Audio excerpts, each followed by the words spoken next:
mengutarakan ini ke media karena memang oknum ojol ini sudah tidak wajar lagi dan sudah tidak baiklah untuk menjadi seorang ojol. Karena kan setahu gue kalau ojol-ojol yang biasa gue pekerjakan, maksudnya dalam arti setiap gue pesen sama ojol tuh, ojol-ojol yang lain-lain tuh baik banget sama gue dan care banget. Setiap gue bilang ini gue pilih sabuter langsung oke siap bang. Tapi kali ini ojol ini memang udah niat gak baik dan ada niat jahat gitu. Jadi kronologisnya panjang banget dan mohon maaf sekali lagi, bukannya karena faktor uang ini Bang Billy permasalahan, bukan, tapi ini peringatan buat masyarakat ketika menggunakan aplikasi yang berbasis online. Mudah-mudahan tidak terjadi seperti apa yang Bang Billy alami, dan ini sangat merugikan sih bagi pengguna yang biasa menggunakan aplikasi online ini. Dan supaya ketika ada seperti ini atau ada masalah atau pemberitaan seperti ini, tidak ada lagi oknum-oknum yang melakukan seperti itu. Jadi ketika Billy pesan makanan dengan harga Rp300.000, terus Bang Billy langsung transfer 400 ke aplikasi ojol tersebut. Ketika Billy pesan, katanya dia udah sampai ke tempat makanannya, di depan makanannya. Itu hal yang gak masuk akal awalnya. Tiba-tiba dia bilang gak punya duit. Setelah dia nggak punya duit, dia minta transfer ke aplikasi yang PayPay lah, kalian tahu lah, nggak perlu itu promosi ya. Dia minta untuk transfer ke aplikasi dia. Ketika kita transfer 400, padahal nominal makanannya sekitar 300. Tiba-tiba makanannya dia bilang tapi udah ada. Kalau setahu gue ketika gue sering beli itu, makanannya itu paling cepet banget setengah jam dan paling lama itu 1 jam karena ngantri banget, dan makanannya itu paling enak kalau menurut gue di salah satu mall. Dia bilang katanya makanan udah ada, secara itu ngantri. Kedua, dia udah on the way. Nah, selang beberapa menit katanya udah on the way, padahal kan dia harus turun ke mall dulu, harus ke parkiran. Nah, setelah itu dia bilang katanya motor saya mogok, olinya habis pertama, kemudian bensinnya habis, tiba-tiba mesinnya ada gangguan. Terus ketika dia bilang katanya masih di bengkel, gue bilang yaudah kalau bisa memang di bengkel, daripada ngerepotin, Pak saya yang samperin. Udahlah nggak usah samperin, cancel aja aplikasi yang Anda pesen. Lah kalau misalkan aplikasi saya cancel, berarti saya nggak dapat makanannya atau uangnya saya hilang dong Pak. Kan kalau setahu saya nih, kalau ketika saya cancel berarti dia itu belum mendapatkan makanannya dong. Nah dia aneh ketika dia bilang katanya udah dapat makanannya, terus saya disuruh aplikasi suruh cancel. Ini nggak masuk akal banget. Setelah itu dia dengan ada kata-kata yang tidak wajar lah, kata-kata kasar. Dia sih nggak tahu kalau itu saya. Dia kata-kata yang ya sangat-sangat tidak sopan sekali sebagai oknum ojol gitu. Karena setahu saya oknum-oknum ojol yang sebelum-sebelumnya sangat-sangat baik dan ramah sekali. Nggak masalah sih uang cuma sekitar 400.000, tapi memang ini bukan kesekian kalinya, udah beberapa kali. Contoh, waktu itu tuh gue pesen makanan Padang terkenal, enak banget dan harganya lumayan, dengan nominal 400 sampai 500.000. Karena kan gue kalau setiap beli makanan tuh pasti gue beli sama orang-orang rumah juga. Nominal sekitar 500.000-an. Terus tiba-tiba ini hal-hal atau masalah ini sebenarnya udah lama, tapi mungkin karena kejadian seperti ini gue jadi berpikirnya netting gitu loh, negatif sama yang sebelumnya. Nah ini yang sebelumnya nih. Jadi gue pesen makanan sekitar 500.000. Tiba-tiba dia alasannya motor saya tabrakan, kaki saya lecet-lecet, makanannya tumpah semua. Setelah makanan tumpah semua, saya panik dong, karena kan saya pesen, saya kasihan sama oknum ojol tersebut. Yaudah bapak gimana kondisi? Nggak apa-apa. Yaudah terus gimana pak? Yaudah terserah mas mau gimana. Terus gue bilang yaudah pak, bapak masih bisa beliin lagi karena kan kondisi gue lapar banget. Yaudah saya bisa beliin lagi. Yaudah pak, kalau misalkan bapak bisa beliin lagi, nanti saya ganti 2 kali lipat, saya ganti 1 juta. Setelah dia nyampe depan rumah, asisten rumah tangga saya suruh, saya kasih 1 juta. Terus saya bilang sama asisten rumah tangga saya, gimana keadaan di bapak ojolnya? Gak kenapa-napa. Terus pas saya buka makanannya, makanan gak sesuai apa yang saya pesan. Itu paling harganya cuma 300.000 dan makanan nasi padangnya kurang enak.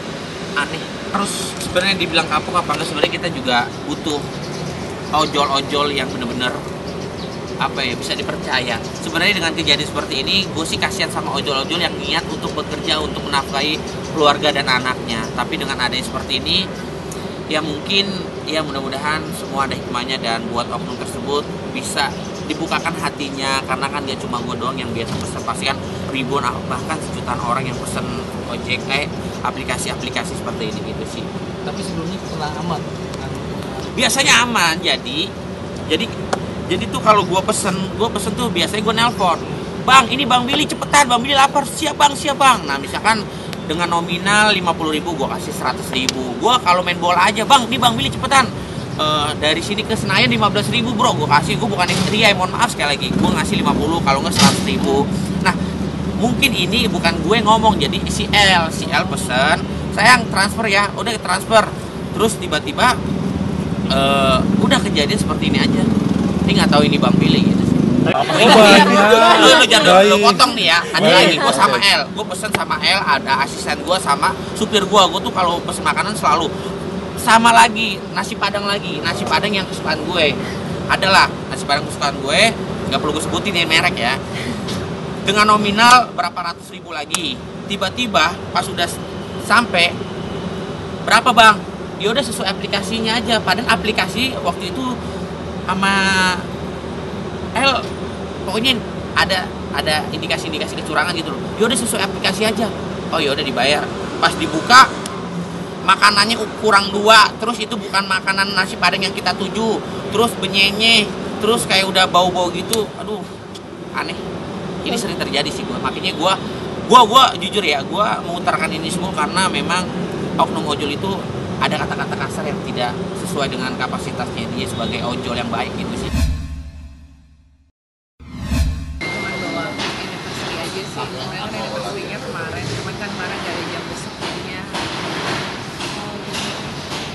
Cake itu emang permintaan dari sang suami juga atau gimana? Enggak sih, inisiatif saya aja. Gimana sih maksudnya memaknai anniversary? Ini anniversary keberapa sih Mbak? Pertama ya? Apalagi nih anniversary pertama, terus ya maksudnya suasananya harus dirayakan di dalam hutan penjara ini dengan suami. Gimana sih?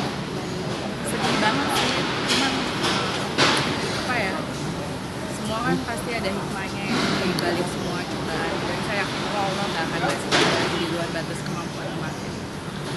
Saya sebagai seorang istri, dari dimanapun kan Allah suami saya, terus saya juga nggak mau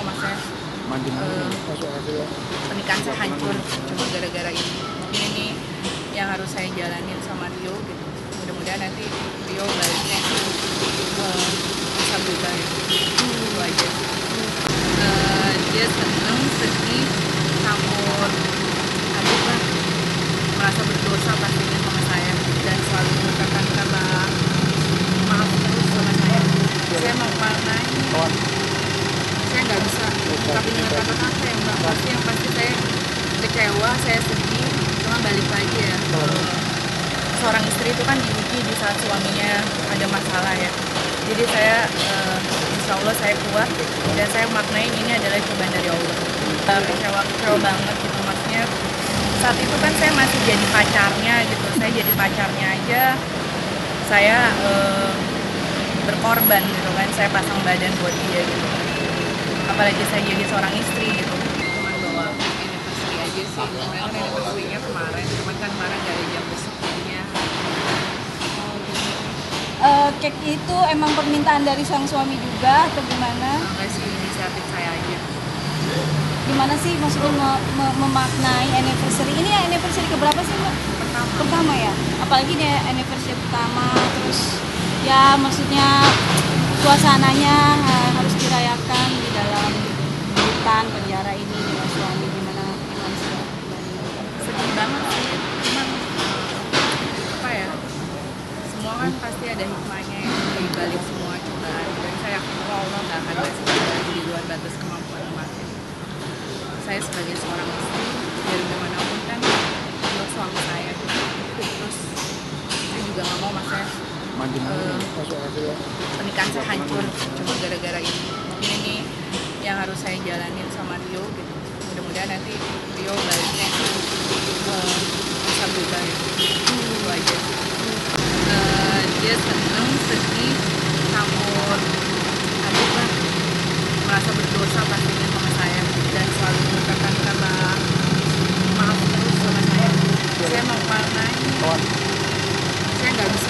ungkapin dengan kata-kata ya Mbak. Pasti yang pasti saya kecewa, saya sedih, cuma balik lagi ya. Seorang istri itu kan diuji di saat suaminya ada masalah ya. Jadi saya insya Allah saya kuat dan saya maknain ini adalah cobaan dari Allah. Kecewa banget gitu, maksudnya saat itu kan saya masih jadi pacarnya gitu. Saya jadi pacarnya aja saya berkorban gitu kan, saya pasang badan buat dia gitu. Apalagi saya jadi seorang istri gitu. Alhamdulillah Rio baik, Rio sehat. Mau Rio di dalam atau di luar pun gue tetap sholat di waktunya sih nggak tinggal. Kalau 2 kali Rio kasus dengan yang sama, dia dapat hukumannya itu hukuman badan, dalam arti itu ditahan ya. Jadi menurut saya orang sakit itu harus direhab. Mungkin kalau misalnya Rio direhab kemarin dia nggak akan balik lagi seperti ini gitu. Makanya saya minta sama pihak kepolisian gitu kan, Polda Metro Jaya, Reserse Narkoba, saya minta mohon banget direhab. Dan saya juga ngucapin terima kasih gitu sama Direktorat Reserse Narkoba karena sudah nangkep suami saya. Karena kalau misalnya suami saya nggak ditangkap, saya nggak tahu sampai kapan, karena saya pribadi saya kan nggak tahu gitu loh. Dan saya mau suami saya disembuhin ya dengan cara direhab. Belum, keluarganya Rio belum ada yang besuk sama sekali gitu loh. Komunikasi juga ke Mbak belum? Rio itu 8 bersaudara dan yang komunikasi, Rio itu anak ke-8, yang komunikasi sama saya hanya 2 orang saja. Komunikasi 2 orang itu siapa ya? Kakaknya yang pertama dan yang ketiga. Kalau dari keluarganya gimana? Maksudnya ketika komunikasi tahu ini, terus bagaimana sikap mereka, bagaimana? Kakaknya yang 2 orang itu sih sangat terpukul ya, kecewa. Pasti sama kali ya sama saya gitu kan perasaannya gitu. Ya saya nggak tahu lagi gitu. Kalau netizen kan maha benar ya. Jadi aku sih sebelumnya juga udah kasih tahu juga, dan mereka juga pasti ngerti lah ini kan sebelum aku bekerja. Jadi aku minta maaf kalau misalnya memang nanti tayangnya aku belum bekerja, cuma ya gimana lagi. Kita mencoba untuk menjadi udah 4 bulan sih. Dari bulan Mei. Prosesnya seperti apa? Membuat kamu terpanggil. Nggak tahu ya, kan kalau hidayah orang kan beda-beda ya. Jadi saat itu aku memang pulang umrah sama keluargaku, terus dapat hidayah untuk kayak berhijab, apalagi yang mau aku cari gitu. Jadi ya untuk menjadi pribadi yang lebih baik lagi. Karena Allah udah baik banget sama aku, udah kasih aku semuanya, alhamdulillah. Gitu, udah sayang sama aku, terus apa yang harus aku balas? Sih, aku nggak pernah berpikir kalau hijab apa ya memutuskan kita, maksudnya kayaknya membatasi rezeki kita atau membatasi pergaulan kita, enggak kok. Tapi lebih menjaga kita aja sih. Kak Sigi sempat minta restu nggak sih dengan orang tua atau orang terdekat ketika Iya dong. respon mereka sendiri seperti apa? Kalau orang tua sih happy banget lah, anaknya bisa maksudnya untuk Aura, walaupun aku juga memang masih banyak banget belajar, banyak banget kekurangan, tapi ya aku belajar dari hal kecil aja dulu. Yang namanya rezeki kan itu udah diatur sama Allah, jadi aku nggak pernah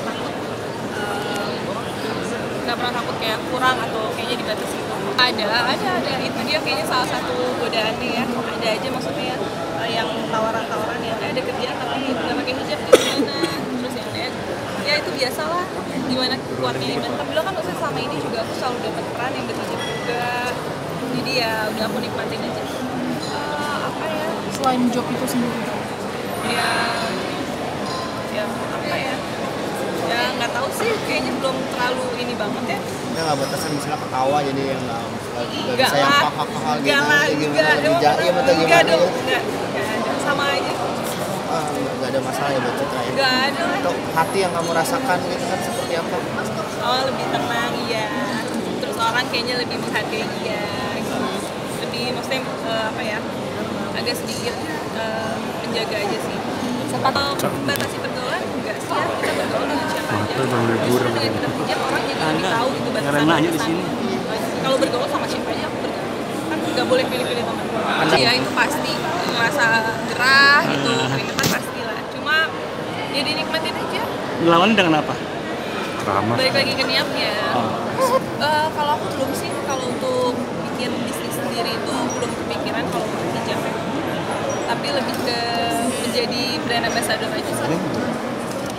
Terima kasih ke saudara-saudaraku ke teman-teman, terus ke aku buat pre-love juga. Iya awalnya juga sempat bingung juga sih, aduh pakai apa ya kalau ke acara ini, pakai apa ya, kalau masih bingung banget aku mau future-nya kemana nih, pakai baju apa, terus mau olahraga bajunya harus pakai apa ya. Oh itu udah aku lewati banget, tapi ya aku dibantu sama teman-teman juga.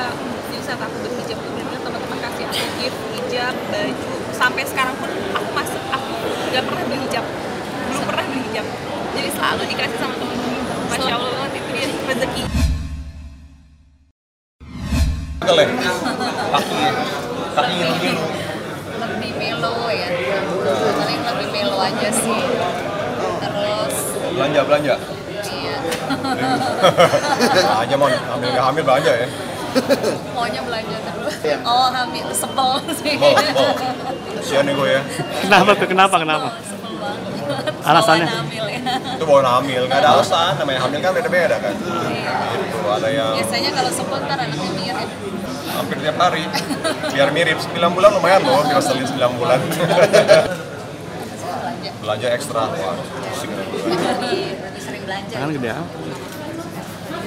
Iya, lebih sering belanja dia. Lebih apa, lihat barang-barang apa, mau sekarang gitu kan. Iya aneh sih. Jadi, ya sampai saat ini sih masih aman lah. Ya, kalau ada brand-brand yang nggak aman, pusing pala kan. Sementara ini masih oke. Udah, apa aja yang dia siapin? Karena kan belanja tuh. Kalau berarti kan kalau belanja biasanya belanja baby. Apa? Nanti baru 2 bulan bos. Nggak, artinya kalau dia belanja. Nanti pasti kalau udah mungkin bulan ke-6 ke-7 kali ya mulai belanja ya. Sekarang sebelum. Berarti. Belanja sendiri ini bukan belanja bayi loh. Salah pikir nih belanja sendiri. Tas, baju, tahu sendiri kan. Ada apa yang paling mahal? Nah. Yang saat itu juga dibeli. Aduh janganlah pusing malah gue. Nah, pokoknya yang Tapi penting masih oke lah, masih oke. hidupnya masih ya. Capek lah, pegang sapu nggak boleh, gitu naik turun tangga nggak boleh. Cuman istrinya nggak bisa dibilang.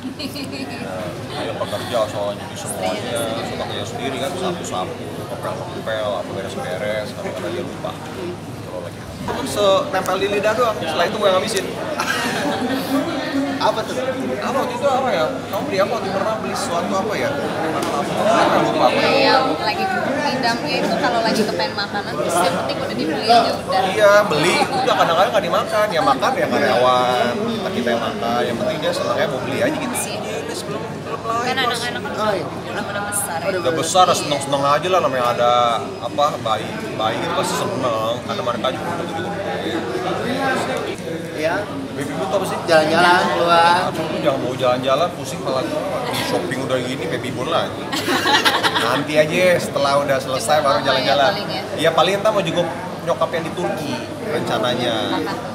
September kalau jadi September Oktober lah. Karena kan dia masih aman gitu.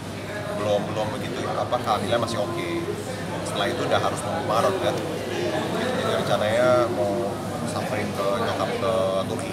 Jadi Sekalian ya boleh, itu namanya ya boleh lah.